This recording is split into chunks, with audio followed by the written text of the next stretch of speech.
میں آج آپ کی ملاقات سیدی کے بیٹے حیدر فاروق مودودی صاحب سے کروا رہا ہوں، جو اس قضیے کے سامنے ایک دیوار بن کے کھڑے ہیں۔ شاہ صاحب السلام علیکم۔ وعلیکم السلام۔ شاہ جی حقائق کیا ہے؟ دیکھیے پہلی بات کیوں ہو رہا ہے سب کچھ؟ پہلی بات تو یہ ہے کہ آپ نے یہ بات کہی کہ جماعت کے وہ لوگ کہاں ہیں جنہوں نے سیدی کے ساتھ کام کیا تھا۔ آج صورتحال یہ ہے کہ جماعت پر جمعیت کا قبضہ ہے۔ قاضی حسین احمد، منور حسن، یہ سب جمعیت کے لوگ ہیں۔ لیاقت بلوچ، حافظ ادریس، یہ سب جمعیت کے اب لوگ، اب اس وقت جمعیت کا قبضہ ہے۔ اور جمعیت نے جو کچھ ہمارے تعلیمی اداروں میں جو غنڈہ گردی، بدماشی اور اس ملک کو جو تحس نحس کیا ہے، وہی اب یہ جماعت کے اوپر قبضہ کر کے یہ پورے ملک میں کرنا چاہتے ہیں۔ آپ کو شاید یاد نہیں ہے کہ گول باغ میں مجیب کا جلسہ تھا، انہوں نے وہ جلسہ الٹایا اور مجیب کو تقریر نہیں کرنے دی اور جلسہ آگ لگا دی ساری۔ اور مجیب یہ کہتے ہوئے، یہ جاتے ہوئے کہہ کے گیا تھا کہ مودودی اب وہاں قدم رکھ کے دکھاؤ، جلسہ کر کے دکھاؤ۔ اب پھر ہمارے والد وہاں ڈھاکہ میں اتر تو گئے لیکن پلٹن میدان میں پہنچ نہیں سکے۔ پھر بھاشانی کے ساتھ انہوں نے بھاشانی کے منہ پہ تماچے مارے، اس کی داڑھی نوچی اور اس کی آنکھوں میں مرچیں ڈالی۔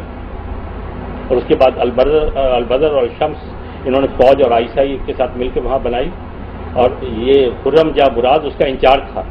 اور حبود الرحمان کمیشن اس گواہ ہے کہ اس بدبخت نے، شیطان نے، یہ خرم مراد نے 15 بنگالیوں کو لائن میں کھڑا کر کے 303 کی گولی ٹیسٹ کی ہے۔ انہوں نے اس ملک کی جڑ بنیاد ہلا کے رکھ دی ہے۔ مذہب کے نام پہ غنڈہ گردی، بدماشی، یہ اسی کا یہ شاخسانہ ہے اور وہی اسی کے ہم بھی شکار ہو رہے ہیں۔ نہیں شاہ جی، اصل مسئلہ جو ہے نا جی، ہم جس بات پہ آج پروگرام کر رہے ہیں، دیکھیے اسی کو میں آگے لا رہا ہوں۔ حاضر ہوئے ہیں، میں ایک منٹ ذرا میری بات ختم ہو لینے دیجیے۔ دیکھیے جو تعلیمی اداروں میں جو کچھ انہوں نے کیا ہے، جس طرح سے لوگوں کو قتل کیا ہے، جس طرح کی، اور وہ لوگ جو ہمارے والد سے شکایت کرنے آئے، اور جبکہ ہمارے والد نے کہا کہ جب وہ ان سے کہیے کہ اپنے بچوں سے کہ وہ ہمارے جو طلبہ تنظیم ہے اس کی مخالفت نہ کریں، اگر وہ کریں گے تو پھر یہی ہوگا۔ وہ ان لوگوں کی بددعائیں آج ہم تک پہنچی ہیں، اور ہمارے ساتھ جو کچھ ہو رہا ہے یہ ان لوگوں کی بددعائیں ہیں جو ہم تک پہنچی ہیں۔ اور ہم اسے بڑے ٹھنڈے پیٹوں اندر، ہم ٹھیک ہے یہ مقدر سمجھ کے ہم اسے برداشت کر رہے ہیں کہ ٹھیک ہے جس سے ہمارے ہی پالے ہوئے ہیں اور ہمیں نہ بھونکیں گے، ہمیں نہیں نوچ کھائیں گے تو اور کس کو نوچ کھائیں گے؟ ان کا حق بنتا ہے کہ ہمیں نوچ کھائیں۔ اور شاہ جی مجھے بتائیں کہ آج جو کچھ ہو رہا ہے اس سے پہلے کیا قاضی حسین احمد کی قیادت تک کوئی ایسے معاملات قاضی جو پہلی دفعہ جب ہوا تھا، پہلی دفعہ جب حملہ ہوا تھا تو قاضی نے کروایا تھا سارا۔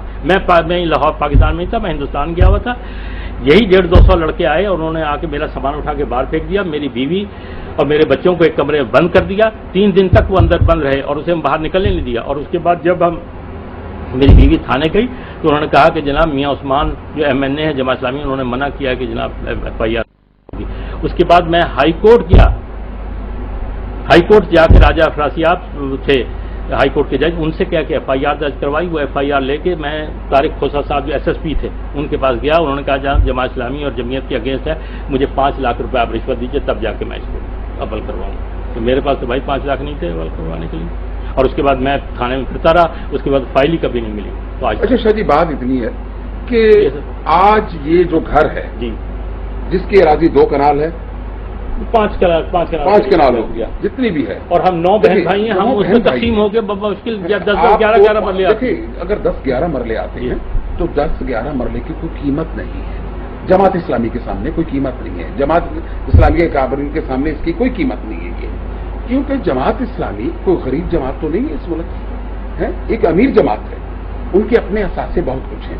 اور دوسری بات یہ ہے کہ یہ گھر جو ہے یہ بانی جماعت کی، ان کا ذاتی گھر ہے، یہ کوئی جماعت اسلامی کی پراپرٹی تو نہیں۔ مجھے یہ تو نہیں پتا، امان اللہ خان صاحب معاف کیجیے گا کہ جماعت اسلامی امیر جماعت ہے یا نہیں ہے، غریب جماعت ہے، لیکن میں یہ جانتا ہوں کہ جو لوگ جماعت اسلامی میں آئے جمعیت کے، وہ 1-1 ارب پتی ہیں، 1-1 ارب پتی ہیں۔ انہوں نے وہ جناب جماعت اسلام اور ملک قوم کے نام پر، ملت کے نام پر وہ لوٹ مار مچائی ہے کہ اگر میں آپ کے سامنے تفصیل رکھوں تو آپ کی آنکھیں کھل جائیں گی۔ کون لوگ ہیں؟ جی یہی لیاقت بلوچ اور یہ سب لوگ، قاضی، ایون قاضی آپ دیکھیے کہ قاضی اس نے اپنے انٹرویو میں کہا ہے کہ میرے والد صاحب مولوی صاحب تھے اور ہمارے گھر میں ایک دیا جلتا تھا پورے گھر میں۔ آج ان کی جناب اسلام آباد میں کوٹھی، میں پوچھتا ہوں قاضی کی کیا کاروبار ہے، اس نے کیا کام کیا ہے مجھے بتائیے۔ کہاں سے آ گئی اسلام آباد میں کوٹھی اور یہ ریل فیئر اور سب. اور خود انہوں نے کہا کہ 14 کروڑ روپے میں نے نواز شریف صاحب سے لیے تھے, اور پھر پہلے انکار کیا, اور مجید نظامی کی گواہی کے بعد انہوں نے کہا ہاں جی جہاد کشمیر فنڈ میں لیے تھے, اور اس کا کوئی حساب کتاب نہیں. وہ لوٹ مار یہاں مچھلی. جو جماعت اسلامی کے جو اکابرین اب تک جو دنیا میں نہیں ہیں, اب ان کی اولادیں ہیں, ٹھیک ہے. ہم تو وراثت کی جب بات کرتے ہیں سیاست میں, تو نواز شریف کا بیٹا آتا ہے تو ہم کہتے ہیں کہ اس کی وراثت میں ہے سیاست. لیکن بات جو سیدھی آ رہی ہے, تو کیا مجھے یہ بتائیں کہ قاضی حسین احمد کے بیٹے کی وراثت ہے جماعت اسلامی, یا خلیل حمدی کی اولاد کی وراثت ہے جماعت اسلامی؟ لیکن بات یہ ہے کہ اگر وراثت نہیں ہے تو صرف مولانا مودودی کی اولاد کی وراثت. آخر کیوں؟ اس کی وجہ یہ ہے کہ انہوں نے ہمیں جماعت و جمعیت سے اس طرح باہر رکھا جیسے کوئی جسے دیکھتے ہیں نا پڑیاں بیچنے والے جو لوگ ہوتے ہیں نا, وہ اپنی پڑیاں باہر رکھ کے آتے ہیں, گھر میں نہیں لے کے آتے. انہوں نے ہمیں اس طرح سے محفوظ رکھا جیسے ڈرگ بیچنے والے جو ہوتے ہیں, انہوں نے ہمیں اس طرح سے. اور ہمیں ان کا سب سے بڑا ان کا احسان یہ ہے کہ انہوں نے ہمیں ان ساری چیزوں سے محفوظ رکھا, جماعت اور جمعیت سے. بالکل. اور ہمارے والد نے بالکل ہم 9 بہن کا حکم تھا, یہ ہمارے 9 بہن بھائیوں میں سے کوئی ایک آدمی بھی نہ جماعت نہ جمعیت میں کوئی. اچھا یہ بالکل بڑی اہم بات. بالکل ہمیں اس طرح سے دور رکھا جیسے کوئی ڈرگ بیچنے والا جو ہوتا ہے نا, وہ ڈرگ جب گھر میں آتا ہے تو پڑیاں باہر ہی چھپا کے آتا ہے اندر لے کے. ہمارے باپ نے یہ سارے نظریات جو گھر سے باہر رکھتے, بلکہ اگر ہم جمعیت کے کبھی کسی جلسے میں کبھی دور سے کھڑے ہوئے نظر آئے تو انہوں نے کہا تمہارا کیا کام تھا بھائی, تم کیا کر رہے تھے, بالکل باہر رکھا. آخری کیوں ایسا؟ وہ جانتے تھے کہ اس کے نتائج کیا نکلیں گے, وہ جانتے تھے اس کے نتائج کیا نکلیں گے, انہوں نے ہمیں اس طرح. اور اس کے باوجود یہ دیکھیے یہ ہم پر گنڈا گردی گنڈے بدماش چڑھ کے آ رہے ہیں. اچھا شاہ جی, کیا موجودہ جماعت اسلامی اور اس کی قیادت سیدی کے نظریات کو چھوڑ بیٹھی ہے؟ دیکھیے بات یہ ہے کہ مذہبی جماعتوں میں بدترین امریت ہوتی ہے. امیر جماعت سے اختلاف جو ہے وہ کفر کے برابر ہوتا ہے. میں آپ کو ایک بات یاد دلا دوں کہ جب جماعت بننے کا قصہ ہوا تھا 41 میں, تو اس زمانے میں مولانا ابوالکلام آزاد نے ہمارے والد سے کہا تھا تم جو جماعت بنا رہے ہو اس کا دستور کیا ہے. تو ہمارے والد نے انہیں دستور دیا تھا. انہوں نے کہا تھا کہ کل اس پر بات کریں گے. دوسرے دن انہوں نے کہا کہ اس دستور کے نتیجے میں جو جماعت وجود میں آئے گی وہ ایک فاشسٹ تنظیم ہوگی. اور جماعت کا دستور آپ اٹھا کے دیکھ لیجئے, وہ ایک فاشسٹ دستور ہے. اس میں صرف امیر جماعت کا انتخاب ہے اور باقی تمام اختیارات امیر جماعت کے پاس. امیر جیسے آرمی چیف ہے کہ اس کے اختیارات کو کوئی چیلنج نہیں کر سکتا. بدترین آمریت ہے, اور اللہ اس وقت سے محفوظ رکھے پاکستان کو جب ان مذہبی بدماشوں کے نام ہاتھ میں یہ ملک آ جائے گا. اچھا شاہ جی, مجھے یاد ہے کہ ایک دور میں میں نے میاں طفیل محمد صاحب کا ایک انٹرویو کیا جو پورے پاکستان کے اخبارات میں اس کی اشاعت ہوئی. تو میاں صاحب نے مجھے کہا کہ میں نے تو قاضی حسین احمد کو یہ جماعت جو دی تھی وہ ایک دودھ کی طرح تھی, اور قاضی حسین احمد نے اس میں پانی ڈال کے اس کو لسی بنا دیا. یہ میاں صاحب کے خیالات ان کی اپنی زندگی میں قاضی صاحب کے بارے میں تھے. کیا میاں طفیل کی ہی زندگی میں جماعت اسلامی میں ایسی چیزیں پیدا ہو چکی تھی جس کی وجہ سے جماعت اسلامی جو تھی وہ اپنے اصل نظریات سے باغی ہو چکی تھی؟ دیکھیے ہمیں سب سے بڑا جو اختلاف ہے اور دکھ ہے وہ میاں صاحب سے.